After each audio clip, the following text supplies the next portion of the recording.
내년 하반기부터는 극장에 과연 한국 영화가 한 달에 몇 개나 나올지, 과연 나오기는 나올지, 내후년은 어떻게 될지 좀 되게 암담한 상황입니다. 불과 몇 년 전까지만 해도 승승장구하던 한국 영화계가 이렇게까지 내리막을 걷게 된 이유, 과연 무엇일까요? 영순이 여러분 안녕하세요. 랭킹스쿨입니다. 배달치킨 한 마리에 3만 원인 시대가 이제는 우려가 아닌 진짜 현실이 되어버렸습니다. 치킨값 2만 원 시대가 열린 지 불과 1년도 채 되지 않은 지금 또 한 차례 가격이 인상된 건데요. 업계 2위인 교촌치킨이 4월부터 주요 메뉴의 가격을 3,000원씩 올린 것이 발단이었다고 하죠. 가장 인기 있는 메뉴인 허니콤보, 레드콤보의 가격이 원래 2만 원에서 2만 3,000원으로 크게 오른 데다가 여기에 배달료까지 더하면 치킨 한 마리를 시켜 먹을 때 거의 3만 원이나 드네요. 치킨은 2만 원이 아닌 3만 원 정도 돼야 한다던 윤홍근 BBQ 회장의 주장이 벌써 현실화되고 있는 셈인데, 가뜩이나 치솟은 물가 상승으로 허리띠를 졸라매야 했던 국민들은 이제 치킨 한 마리를 사 먹을 때에도 한 번, 두 번 더 고민할 정도로 주문을 망설이게 됐죠. 치솟은 치킨 가격에 대한 사람들의 불만이 폭증하는 와중에도 지금까지 호황을 누릴 수 있었던 치킨 업계. 교촌의 이번 행보가 어떤 반향을 몰고 올지 귀추가 주목되고 있는데요. 이렇게 계속해서 가격만 올리다가 끝내 소비자들의 심리적 마지노선을 넘어버리는 바람에 슬슬 하락세를 타기 시작한 선배들도 있기 때문에 더욱더 많은 관심이 쏟아지고 있다고 하죠. 오늘은 소비자 상대로 신나게 갑질하더니 참교육 당하고 있는 업종 탑4에 대해서 알아볼게요. 4위, 피자 프랜차이즈. 한때는 치킨과 함께 3대 패스트푸드의 일원이었지만 먼저 3만 원 시대를 열면서 최근 하락세가 두드러진 음식이 있죠. 바로 피자입니다. 특히 피자계를 이끌어가던 3대 프랜차이즈 브랜드의 하락세가 두드러지는데요. 한때는 엄청난 호황을 누리던 프랜차이즈 피자들의 가격이 감당이 되지 않을 정도로 올라버리면서 냉동 피자 시장과 저가 피자 시장이 이들을 대체하기 시작한 것입니다. 물론 비싼 만큼 저가 피자에 비해 좋은 품질을 자랑하는 프랜차이즈 피자였지만 라지 사이즈 기준 피자 한 판에 3만 원을 호가하는 것은 물론이고 여기에 이것저것 추가하면 배달비 포함 4, 5만 원을 훌쩍 넘어버리니 누구라도 주문을 망설일 수밖에 없었죠. 예전에야 매장에서 직접 먹는다는 고급 이미지라도 있었지만 지금은 매장의 수가 대폭 줄어든 데다가 배달 음식이라는 인식까지 생겨버려 소비자들에게 이 가격은 더욱 부담스럽게 느껴졌는데요. 게다가 피자 하면 미국식 피자밖에 없었던 과거와 달리 이탈리아식 화덕 피자에 파스타나 스테이크와 같은 다양한 선택지와 합리적인 가격을 자랑하는 전문 음식점들이 생기면서 피자의 대체제가 생겨버린 것도 한몫했죠. 이쯤 되면 현실을 깨닫고 소비자들을 끌어올 생각을 했어야 했는데 반대로 최근에 가뜩이나 비싼 피자 가격을 더 인상해버리는 무리수를 감행하면서 피자 업계는 돌아올 수 없는 강을 넘고 말았습니다. 여기에 무료 배달을 앞세우면서 3대 피자 프랜차이즈 중에서는 그나마 민심이 좋았던 도미노 피자 역시 지난해 연속 2번이나 피자 가격을 인상하면서 3만 원 이하 프리미엄 제품은 아예 자취를 감춰버린 것에 더해 가장 큰 메리트였던 무료 배달을 없애고 배달비를 2,000원 부과하는 결정까지 내리면서 민심은 빠르게 떡락 중인데요. 그 결과 지난해 3대 피자 프랜차이즈의 초라한 매출 실적이 낱낱이 공개되며 피자 프랜차이즈 업계의 암울한 현실을 고스란히 보여주고 있습니다. 심지어 올해 국내 피자 프랜차이즈 시장 규모가 2017년 대비 2배 하락한 1조 2천억 원대로 크게 감소할 것으로 전망되고 있다는데요. 어떻게든 떠나간 소비자들의 민심을 돌리려고 노력해도 부족할 것 같은데 오히려 가격 인상이라는 카드까지 꺼내들다니 이대로 가다간 피자 프랜차이즈들의 제도약이나 부활은 앞으로도 요원할 것만 같습니다. 3위, 배달 어플. 사실 앞서 설명한 치킨, 피자의 비싼 가격 자체도 문제지만 그보다 올라도 너무 올라버린 배달요금 또한 주문을 망설이게 하는 주된 원인이죠. 불과 몇 년 전만 해도 1,000원, 2,000원 수준이던 배달비가 어느새 5,000원, 6,000원, 심지어 만원까지 내야 하는 수준에 다다랐는데요.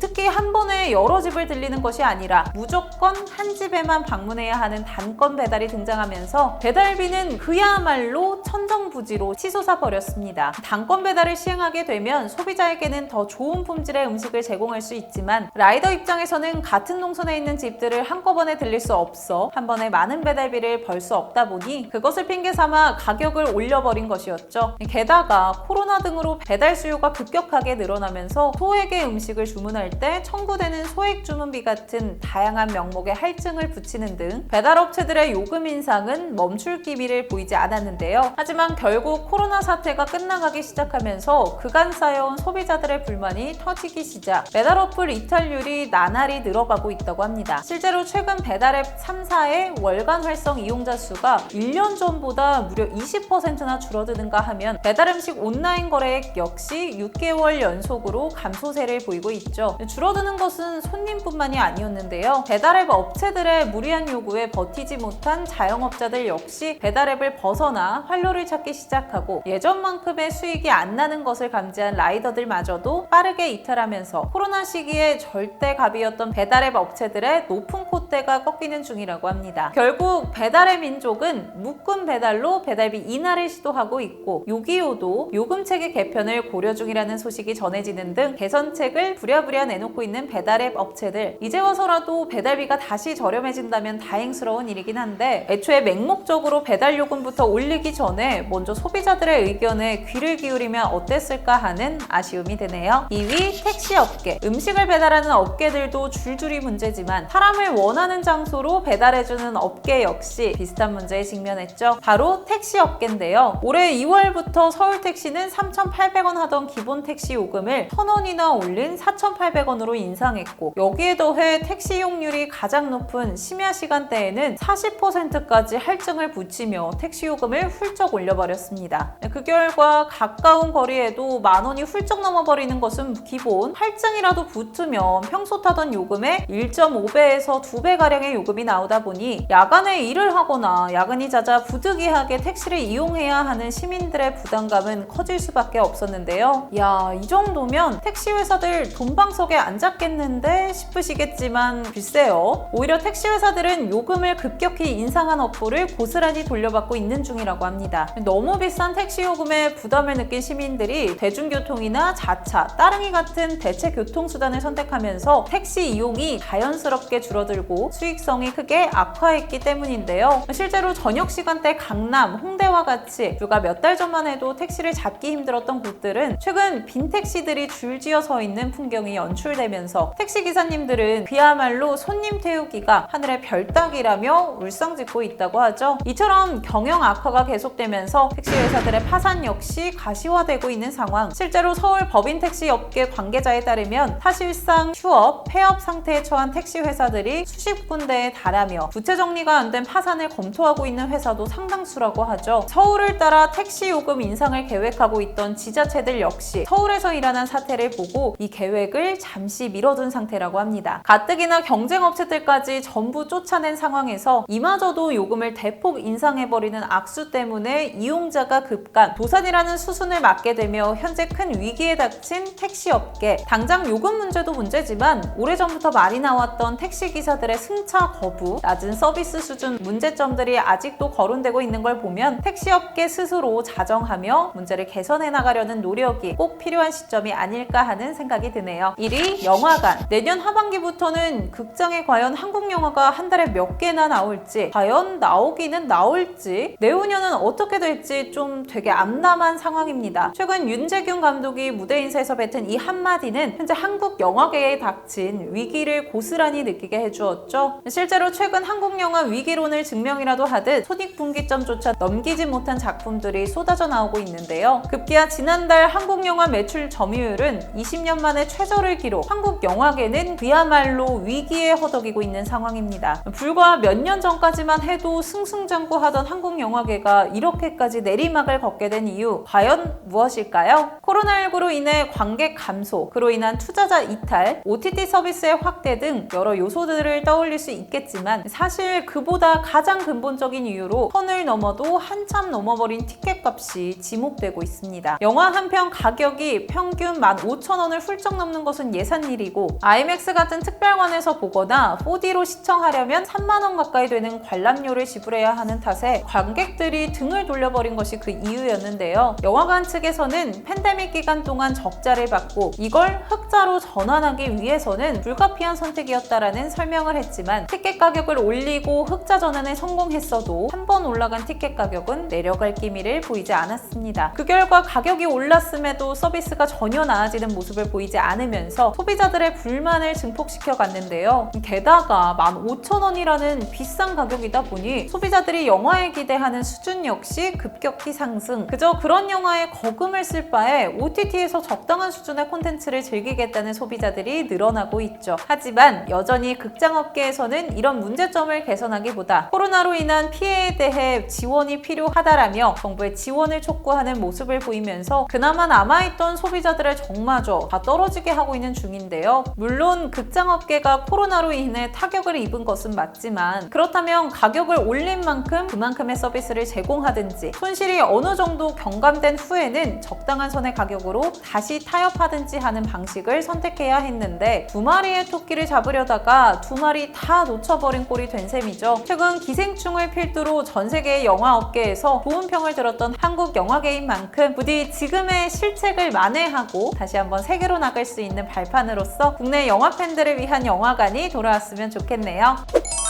혹시 5G 사용하시는 영순이 분들 계신가요? LTE보다 20배 빠르다며 7만원대에서 많게는 9만원대까지 비싼 요금을 기꺼이 지불하고 사용했던 요금 서비스였는데요. 하지만 5G 서비스가 시작된 지 3년 반이 훌쩍 지난 현 시점, 막상 어디에서도 이런 미친 속도를 체감할 수 없어 유저들의 불만만 쌓이던 와중에 얼마 전 드디어 그 비밀이 밝혀졌습니다. 알고 보니 통신 3사가 유저들을 5G로 옮기면서 흑자를 내는 동안 정작 통신망은 투자를 전혀 해오지 않았다는 사실이 드러난 것. 이에 세계 최초 5G 상용화를 목표로 통신 3사에 대한 막대한 지원금을 쏟아부었던 정부는 이들에게 할당했던 주파수를 전부 박탈하고 제4의 이동통신사에 할당한다며 칼을 빼들었습니다. 여기에 뿔난 소비자들이 기존 5G에서 LTE로 다시 갈아타는 탈 5G 움직임이 가속화되자 다급해진 통신 3사가 최근 공짜 데이터까지 뿌려가며 민심 회복에 나서고 있는데요. 하지만